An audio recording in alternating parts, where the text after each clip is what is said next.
Hello students, we had performed the experiment to find out the Young's modulus by using the Searle's apparatus, and we had taken out various calculations, various lengths and various extensions. The table that we had followed is the one which you can see here now. We had done the table in such a way that the first column was of the mass taken, the second and the third column were of the reading of the loading and the unloading, the fourth column was of the mean reading, and the last column was of the extension produced. So those readings is what you already know about. Let me just talk to you about the extensions. Okay, the extension for zero load anyways is nothing.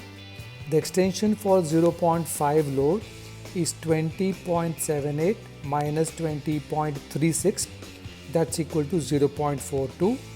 The extension for 1 kg load will be 21.18 minus 20.36, that is 0.82.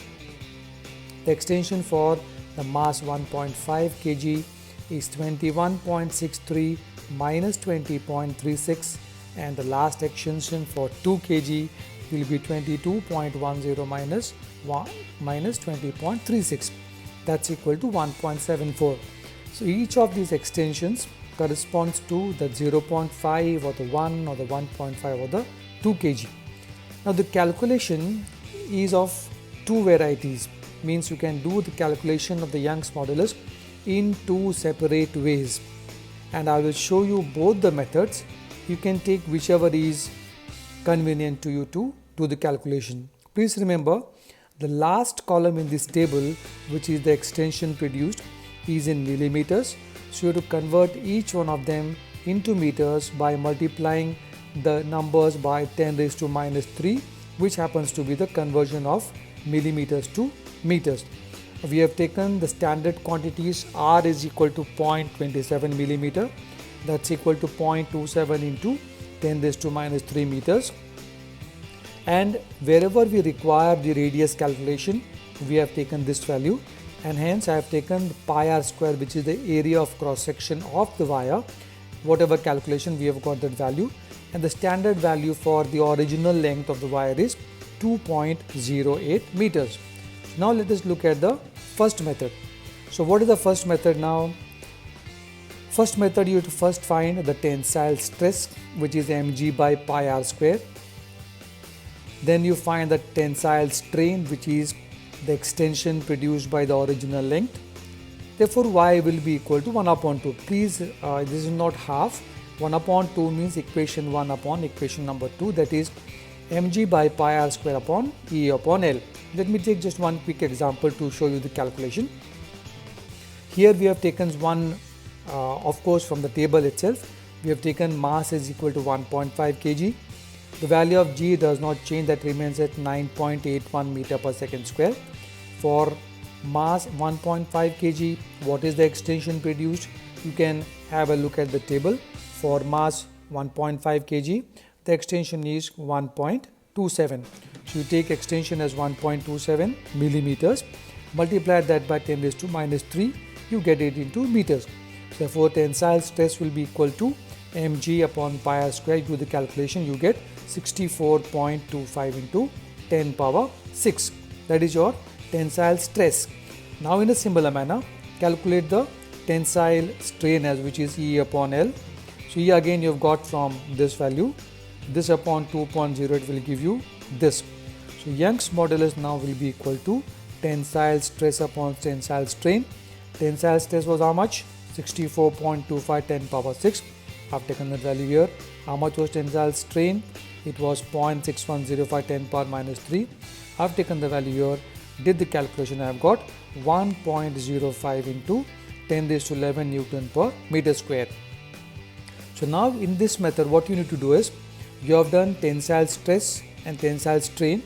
So now for m is equal to 1 or 0.5 or 2 or 2.53, whatever value you take, you have to do all these calculations all over, then add up this last value 3 or 4 times, take the average and get the mean value of the Young's modulus. I hope this is clear. So now here we have taken m is equal to 1.5 kg, but we have got 4 more. We have got 3 more. 0.5 is there. You take 0.5, m is equal to 0.5, then extension is 0.42. You do one calculation of Young's modulus. You take 1.5, you take 1, you take the extension 0.82, do the Young's modulus calculation. 1.5 you've already done. You take the last value 2, take 1.74 as the extension produced, and do this calculation as well. So all these things, whatever you see here, has to be done every time for every one of these m values and the e values, and every time you have to go up to this calculation and get the mean value. There are chances that you may do some mistake in calculating while you are doing this calculation. Fine. Let us now look at the second part, second one, which will be the second process of doing it. Okay.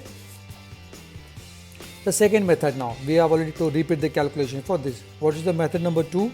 The formula for Young's modulus is mgl upon pi r square. Now keep in mind that in this formula, this, what is this g? This is acceleration due to gravity. What is this L?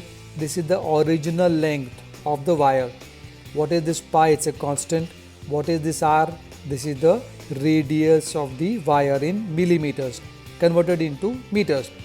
So g will not change anywhere you are.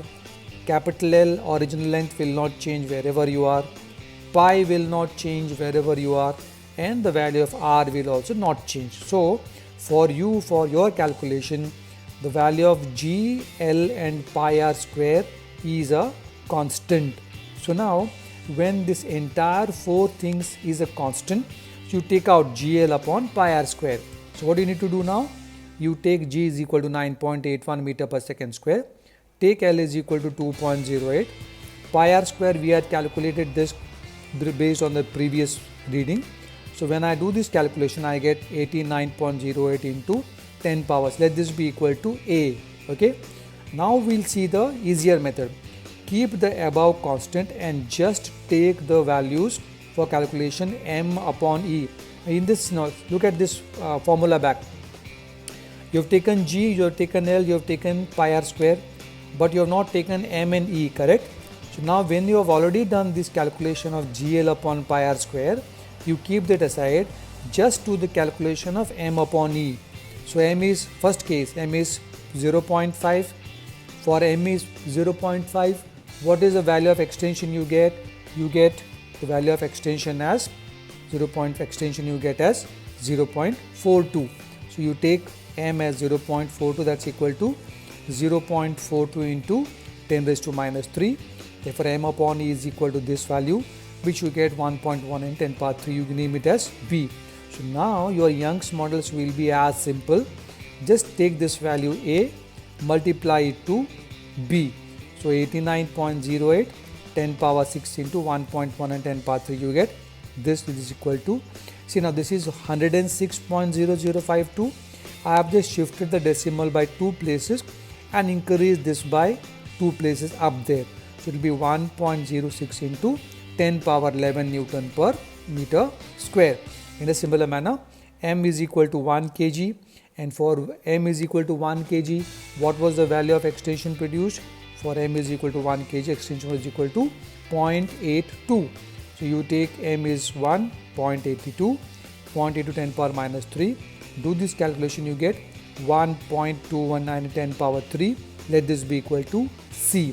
So now what happens? Your Young's modulus will just be, this will not change. See this fun here, this figure will not change now. So second case also, y will be equal to A multiplied by C.